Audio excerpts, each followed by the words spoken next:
As usual, PSG were building the game in back three in the first phase. PSG's wide back Danilo and Mbappe were split alongside goalkeeper, and PSG's central defender was operating as a pivot. Nantes were pressing with front three in the first phase. Nantes wide four were ready to press PSG's wide backs.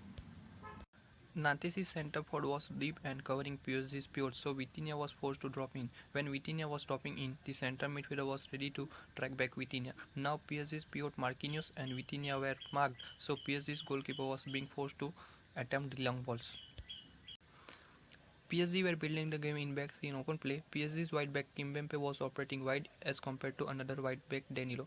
Nantes were compact in open play, so PSG's midfielder were unable to receive the ball centrally. Nantes' front line and midfield remained compact and blocking the passing lane of PSG's midfielder, so PSG were forced to build the game from wide. The midfield of the Nantes was central. As I said, PSG's wide back was operating wide, with Nantes operating centrally in midfield. Kimpembe was receiving the ball in the wide zone. So when the wide back was receiving the ball, there was no pressure on Kimpembe as Nantes midfield were operating central. When Kimpembe was receiving the ball, he had time and space. PSG's wingback, which was operating high, he was dropping into the channel. The wingback of Nantes was being forced to track back Hakimi as Hakimi dropped into the channel. Because of Nantes' midfield being central, none of Nantes' midfielders were in the wide zone. Due to the wingback pushing high, space was being created in the left channel and Mbappe was ready to utilize that space. PSG were having problems when PSG were starting with a short pass in the first phase. Let's take a look. PSG were building the game in back three in the first phase with wide back split alongside goalkeeper. Nantes' wide four were ready to press PSG's wide back as the goalkeeper was playing square passes to wide back. As we discussed earlier, PSG's pivot were isolated and wing back were being covered by wide players. So PSG's big backline didn't have option available, so PSG were being forced to attempt long balls. Now let's discuss PSG's first goal, which was assisted by Messi for Mbappe.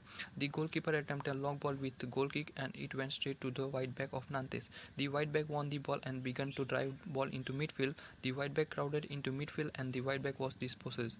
There is a turnover from defensive third where it is direct pass to Messi and Messi on the counter attack. Wide back Castelletto inching forward. That means Ciro Palma needs to cover. Messi draw crowd and play wide, and Mbappe curled the ball top right corner. Don't forget Serbia, who won the ball in midfield. Nantes were building the game in back three in open play. Nantes' wide back were too split, so PSG's frontmen were having trouble to pressing. PSG's midfield was central and compact, so when the Nantes' wide back were receiving the ball, PSG's wide back had plenty of space to drive the ball, so Nantes were doing most of the attack from wide zone. PSG's midfield and defense were drifting wide when Nantes' wide player was on the attack and the wingback on the far side was free to receive the ball. The front three of the Nantes were drifting wide, so the PSG's backline was drifting wide as well, and space was being created for wingback.